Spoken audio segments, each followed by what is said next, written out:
Quand ta communauté grandit, puis que tu as des compétiteurs aussi qui investissent un petit peu plus, puis toi, tu es encore avec ton cellulaire, à un moment donné, ça paraît aussi. Là. Bonjour et bienvenue au balado Les grandes idées pour faire ta marque. Ici, on explore les stratégies pour augmenter la portée de vos actions de marketing.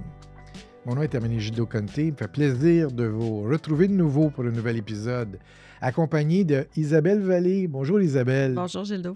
Hey, aujourd'hui, on a un sujet le fun, du live shopping. J'ai vu ça sur l'Internet, YouTube, en Chine, là, ça a l'air que c'est la grosse folie. Oui. Qu'est-ce que c'est exactement? Bon, là, tout d'abord, tout le monde connaît déjà les Facebook Live. Il y a YouTube aussi qui offre des services live. Il y a aussi Instagram, TikTok. Donc, on a plusieurs plateformes maintenant qui nous permettent de faire du live. On a fait du live ensemble. On a déjà fait. On espère en faire d'autres. C'était des beaux projets. C'était différents projets en événementiel, on a tout fait. On magazine, a fait du sport, de la conférence, de la formation. On a tout fait. Super intéressant. Donc, maintenant, les gens sont plus familiers avec tout ce qui est de question de live sur les différentes plateformes. Il y a des marques qui ont créé des rendez-vous avec leur communauté, avec le temps. Ça fonctionne très, très bien, là. Et là, quand on parle de live shopping, on est plus dans vraiment le volet e-commerce, là, le volet vente en ligne. Okay. C'est ça la différence. Où est-ce que ça diffère, par exemple, entre une page où on met, par exemple, des objets ou des vêtements à vendre et quelque chose qui est plus live? Donc, on fait ça comment? Ça ressemble à quoi? Oui. Bien, tout d'abord, c'est que ça... Si on parle dans le cas de vêtements ou même d'objets qui sont un peu plus complexes, c'est qu'on peut montrer comment porter, how to, comment agencer au niveau de la mode, comment utiliser. Tu sais, par exemple, il y en a beaucoup qui font, entre autres, avec tout ce qui est électronique ou les gadgets et tout ça. Et ça permet en faisant tout ça, d'interagir avec la communauté dans un but... On ne le sent pas nécessairement que c'est dans un but de vente parce qu'on n'est pas en train de dire ça, c'est 9,99. Ça, on n'est pas dans cet esprit-là, mais ça vient vraiment soutenir ou confirmer une vente. Parce que la personne le voit sur un vêtement porté sur une personne qui peut lui ressembler au niveau de la silhouette ou non, là, c'est pas toujours le cas. Puis, ça va rassurer l'achat. Parce qu'on va le voir sur quelqu'un ou on va le voir en action, un élément en action. Donc, c'est une super belle plateforme, un bel outil, je vais dire, pas une plateforme, un outil pour vraiment venir connecter avec la communauté, vendre ou mettre en valeur des vêtements ou des items et ensuite favoriser l'acte d'achat finalement. OK. Tu parlais de plateforme. Justement, ça se passe où, le live shopping? Donc, c'est sûr qu'il y en a beaucoup, je ne sais pas pour les gens, mais il y en a beaucoup sur Facebook, Instagram. Je dirais que c'est les deux principales plateformes où on en voit énormément. Ici au Québec, en Asie, ils sont aussi sur YouTube énormément, où on est vraiment dans un type info-pub, info-commercial, où... un présentateur, une présentatrice présente différents produits testés ou non. Ça dépend des concepts. Et là, on vante les mérites du produit. Il peut même avoir un intervenant de l'entreprise et tout ça. Puis là, on est vraiment dans de la mise en valeur de produits, puis avec des codes promo et tout ça qui amènent vers une vente en ligne, vers un site transactionnel. Et ce qui est vraiment le fun avec ça, c'est que tout est mesurable. C'est que tu es capable de savoir est-ce que tel live va générer telle vente. En plus, en associant ça avec un code promo, tu viens encore l'affirmer davantage, puis souvent créer un sentiment aussi d'urgence dans l'utilisation du code promo. Donc, il y a ce volet-là, là, vraiment YouTube et tout ça, plus info commercial. Puis il y a un volet plus, je dirais, naturel ou organique, là, qui est fait un peu... on le voit souvent, là, des petites moyennes entreprises qui, finalement, trouve quelqu'un à l'interne qui est à l'aise devant la caméra puis qui va nous parler d'un produit, ou les gens vont aller chercher un ambassadeur ou une ambassadrice qui sont capables de le faire pour eux. Bon, comme tu le sais, on a une plateforme, la plateforme Vodeo, sur laquelle on fait tous nos podcasts, puis qu'on annonce, puis on fait aussi des pages personnalisées, entre autres pour du live shopping. Si on pouvait mettre peut-être un peu en lumière la différence qu'il y a entre utiliser les réseaux sociaux comme Facebook et Instagram et utiliser peut-être aussi à la fois une plateforme, y a-t-il certains avantages à être aux deux places plutôt que seulement sur les réseaux sociaux? Oui, ça, c'est certain. Tout d'abord, oui, il y a des plateformes qui permettent, tu parlais de Vodeo, Shopify, il y a également des applications qui permettent de faire du live dans les sites, les boutiques en ligne. La seule chose, c'est qu'il faut quand même un équipement puis une connaissance technique là, pour être capable de bien diffuser. C'est pas aussi simple que sur Facebook, par exemple, là, où on peut simplement utiliser son cellulaire, là, presque.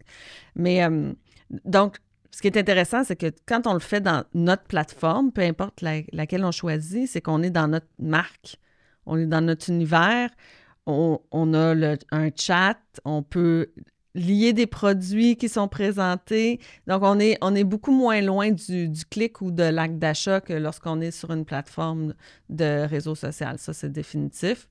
Et je dirais que ça, c'est un grand avantage. Cependant, comme on n'est pas sur des réseaux avec des abonnés qui nous attendent, il faut aller chercher ces gens-là d'une autre manière. Ouais. C'est là que c'est important, je sors un peu du sujet, mais c'est important d'avoir une base de données pour inviter ces gens-là à participer à notre live dans notre plateforme Bon point. au jour X à telle heure, parce qu'on ne sera pas sur les réseaux sociaux. Puis les réseaux sociaux peuvent évidemment venir appuyer la promotion définitivement, là, mais c'est juste une autre manière là, de communiquer. Autour du live shopping, c'est sûr qu'il y a plein d'idées, plein de choses qu'on peut faire. On peut être très créatif. Moi, c'est ce que j'ai vu un peu partout sur l'Internet. Les gens ont toutes sortes d'idées. Ils vont faire des ventes un peu à pression, des choses spontanées qui vont durer un certain délai. Il y a des coupons, ils vont avoir des rabais, ils peuvent organiser des visites. Il y a plein de choses. Si les gens veulent développer davantage une stratégie autour du live shopping, parce que, bon, on va se le dire, là, il y a des gens qui font ça avec leur cellulaire tout seuls, mais s'ils veulent aller plus loin, est-ce qu'ils peuvent faire appel à des professionnels à ce moment-là? Oui, définitivement. On peut s'entourer d'une équipe pour faire ça. À vrai dire, on peut aussi être live sans être live, là, aussi. Là. Ça dépend vraiment de comment on veut formuler ça, parce que oui, dans la vie comme tu le sais, je travaille beaucoup avec des PME, donc la réalité d'une PME, c'est qu'on n'a pas beaucoup de temps là, pour faire ce type de tournage, si on peut dire. Donc, des fois, on peut faire des tournages en condensé, ça aide là, quand c'est possible. Mais c'est sûr que c'est mieux d'être vraiment live pour avoir le feedback en temps réel de la clientèle puis les échanges. Puis je te dirais aussi, par rapport à travailler avec une équipe de professionnels, c'est que aussi, mais la qualité de l'image aussi. Ouais. La lumière, le son. Tout à fait. À un moment donné, ça vient jouer sur ta marque. Oui. Tu sais, on est capable d'en faire, là, un petit bout de chemin, je dirais, avec un cellulaire. Mais à un certain moment, quand ta communauté grandit, puis que tu as des compétiteurs aussi qui investissent un petit peu plus, puis toi, tu es encore avec ton cellulaire, à un moment donné, ça paraît aussi, là. Ouais. Donc, des fois, il y a des choses qui valent un certain investissement quand on est rendu à un certain niveau puis qu'on veut maintenir cette image de marque-là.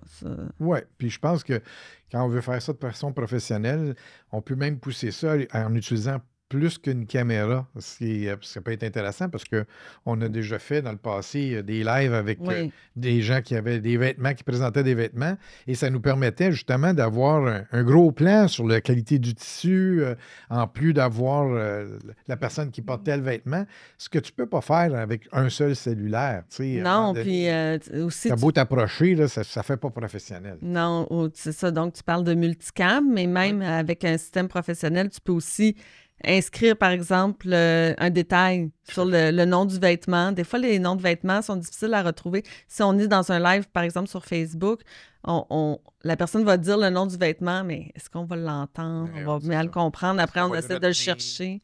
C'est ça. Puis là, des fois, les gens ont de la misère à retrouver un produit.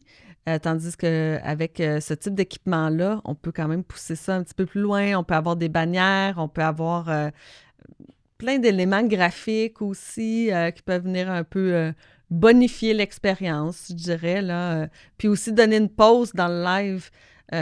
Parce que des fois, les gens qui parlent, soit ils doivent chercher un élément ou se déplacer, se changer, peu importe. Et donc, il peut y avoir des éléments comme ça qui permettent d'avoir une petite pause. Une autre grande idée, je pense, à retenir, c'est de penser à faire d'un événement de contenu, là, donc par exemple du live shopping, de penser à peut-être tourner d'autres scènes avec d'autres caméras pendant qu'on est live pour faire une multitude de contenus qui peuvent servir stratégiquement après ça sur les réseaux sociaux pour continuer la vente par la suite. Et ça, avec un cellulaire, ben, c'est minimaliste. On ne peut pas aller avec plusieurs plans, mais si on a, par exemple, un cellulaire plus une autre caméra qui, elle, filme de façon horizontale, ben c'est ce qu'on fait souvent ici, d'ailleurs, c'est qu'on multiplie la quantité de contenu à ce moment-là, et puis ça peut nous servir à plus long terme. Moi, je pense qu'aujourd'hui, il faut beaucoup penser avec la pérennité du contenu, c'est-à-dire de s'assurer que ce qu'on filme va pouvoir durer pendant des mois, qu'on pourra s'en servir plusieurs fois et non un enregistrement, un contenu, une fois. Ouais, c'est pas bien rentable. Mais ça dépend de la stratégie. Oui, c'est ça, exactement. Puis du produit ou du service, parce qu'il y a des choses dans le e-commerce, il y a des boutiques qui ont de la nouveauté à tous les jours. Il y en a que c'est pas le même rythme. Puis il y en a il y en a qui offrent de l'intemporel aussi. Tout à fait. Par exemple, je dis n'importe quoi, mais des montres. Là. Ouais. C'est assez intemporel. Oui, il y a des nouvelles collections, puis tout ça, là, mais ça reste plus longtemps dans le temps. Oui, tout à fait. Donc là, ça nous éveille sur une stratégie aussi de... peut-être on peut être plus intéressé à aller dans du YouTube à ce moment-là aussi. Là. Oui. Bon. Un contenu qui est plus permanent et qui va rester sur place. Mm-hmm. Ben, je pense qu'on a fait un bon petit tour du jardin de live shopping pour une première fois. J'espère qu'on aura intéressé des gens à regarder ou à s'intéresser à cet outil-là, qui est vraiment intéressant. Ouais. Et si vous avez des questions, gênez-vous pas, contactez Isabelle. Elle a quand même pas mal d'expertise dans le domaine du live shopping. Et comme on travaille à l'occasion ensemble, peut-être, qui sait, on aura l'occasion de travailler sur d'autres mandats. Je l'espère bien. Au niveau du live shopping. Alors, merci beaucoup de votre écoute fidèle, encore une fois. Ici... on termine cet épisode-là, mais on va se retrouver très bientôt pour un autre épisode, accompagné d'Isabelle aussi.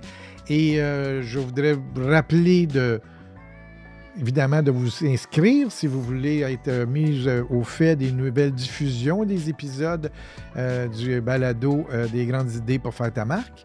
Et si vous voulez en connaître davantage aussi sur mes services de production, allez sur cinequinox.com et vous allez y trouver toute l'information. Alors donc, merci et puis je vous dis à une prochaine.